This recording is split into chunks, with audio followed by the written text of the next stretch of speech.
fan flex, or yawning so wide that you can look down their necks. At this moment right now, under 7 more noses, great yawns are in blossom, they're blooming like roses. The yawn of that one little bug is still spreading. According to latest reports, it is heading across the wide fields, through the sleepy night air, across the whole country, toward every which where, and people are gradually starting to say, I feel rather drowsy, I've had quite a day.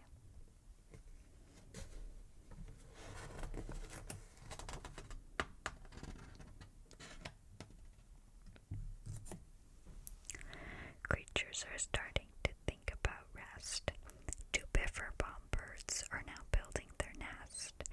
They do it each night, and quite often I wonder how they do this big job without making a blunder. But that is their problem, not yours, not mine. The point is, they're going to bed, and that's fine. Sleep thoughts are spreading throughout the whole land. The time for night brushing of teeth is at hand. Up at Herkimer Falls, where the great river rushes and crashes down crags in great gargling rushes.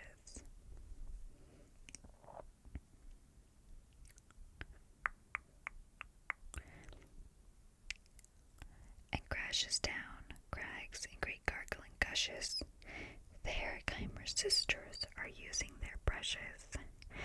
Those falls are just grand for toothbrushing beneath, if you happen to be up that way with your teeth.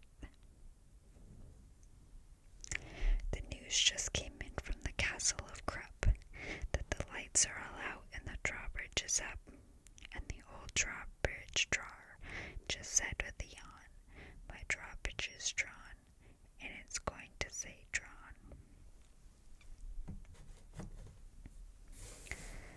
Till the milkman delivers the milk about dawn. I'm going to bed now, so nobody better come round with a special delivery letter.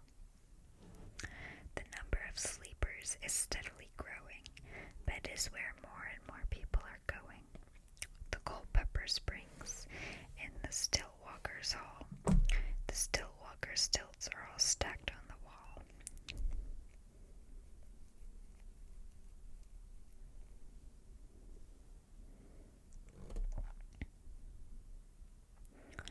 The Stillwalker walkers have called it a day. They're all tuckered out and they're snoozing away. This is very big news. It's important to know, and that's why I'm bothering to tell you so.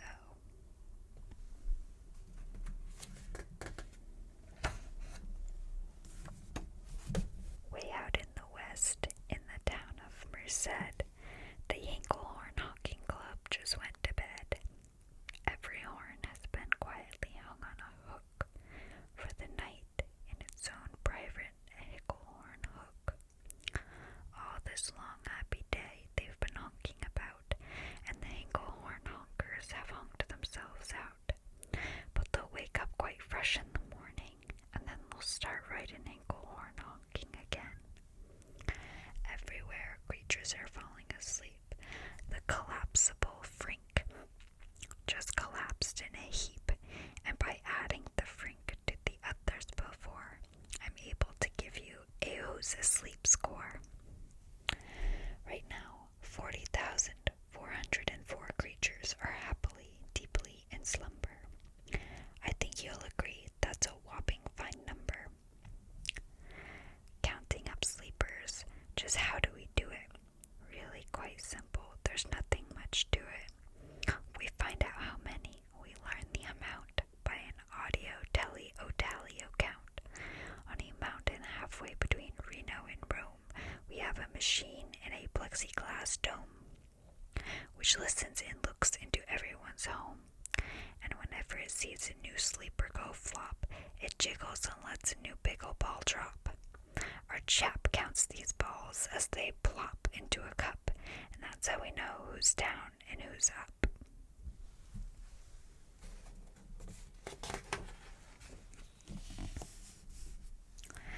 Do you talk in your sleep? It's a wonderful sport.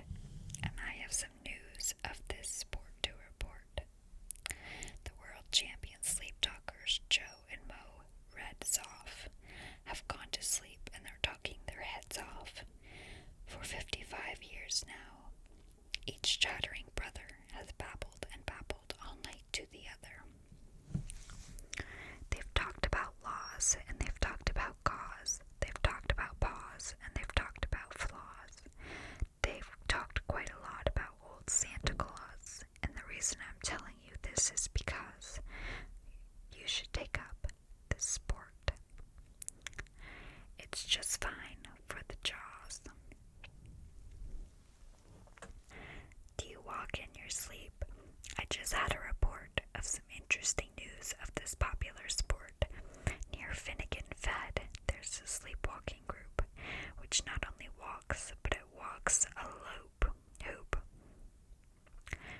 Every night they go miles. Why they walk such a length? They have to keep eating to keep up their strength. So every so often, one puts down his hoop, stops hooping, and does some quick snooping for soup. That's why they are known as the Hoop Soup Snoop Group. Sleepwalking, too, are the curious grandals who sleepwalk on hills with assorted-sized candles. The candles walk nightly in slumbering peace in spite of slight burns from hot dripping grease.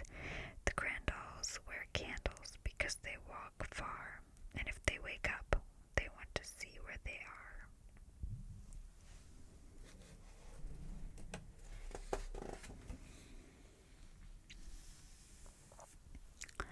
Now the news has arrived from the Valley of Vale that a Chippendale mup has bitten his tail, which he does every night before shutting his eyes. Such nipping sounds silly, but really it's wise.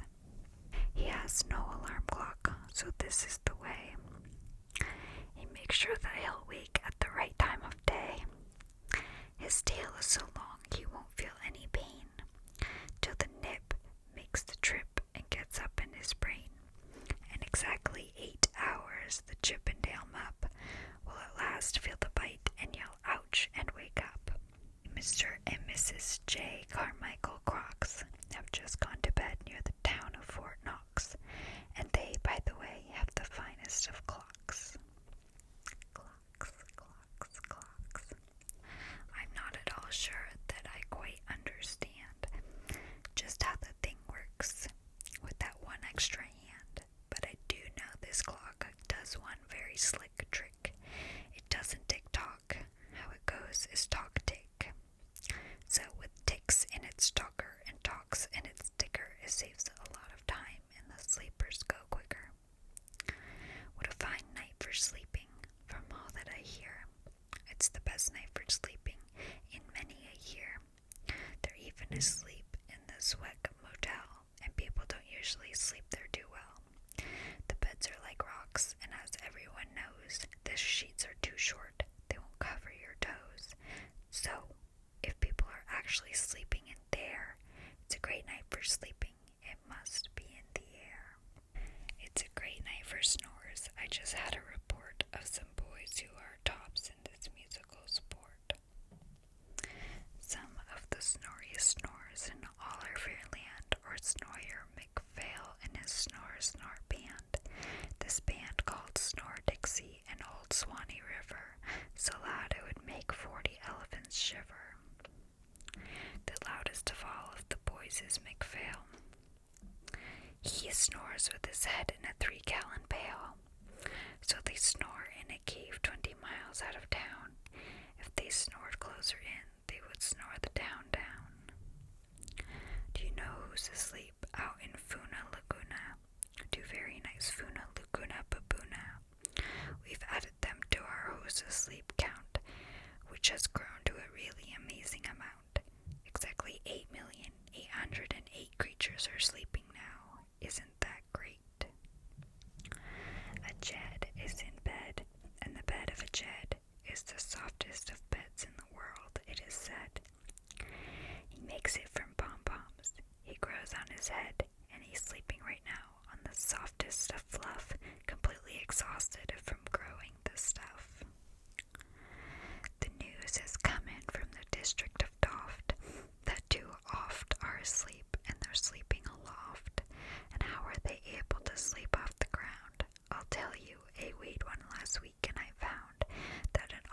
is so light he weighs -1 pound. A moose is asleep, he is dreaming of moose drinks.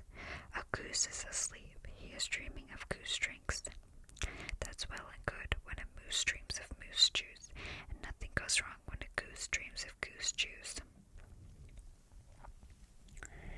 But it isn't too good when a moose and a goose start dreaming they're drinking the other one's juice.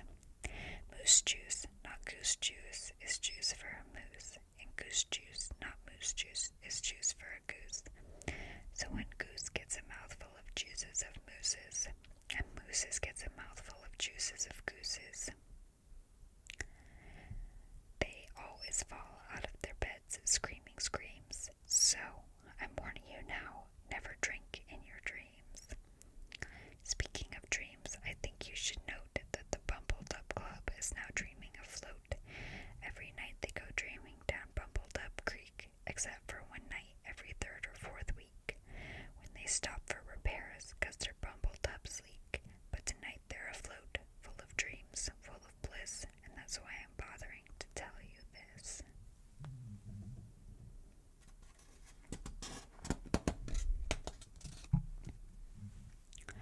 At the fork of a road in the Vale of Favode, 5-foot-weary salesmen have laid down their load. All day they've raced around in the heat at the top of speeds, unsuccessfully trying to sell scissor soup seats, which nobody wants because nobody needs. Tomorrow will come. They'll go back to their chore. They'll start on the road, ziffer-zoofing once more. And that's what the wonderful nighttime is for. Everywhere creatures have shut off their voices. They've all gone to bed in the beds of their choices. The number of sleepers is now past the millions. The number of sleepers is now in the billions. They're sleeping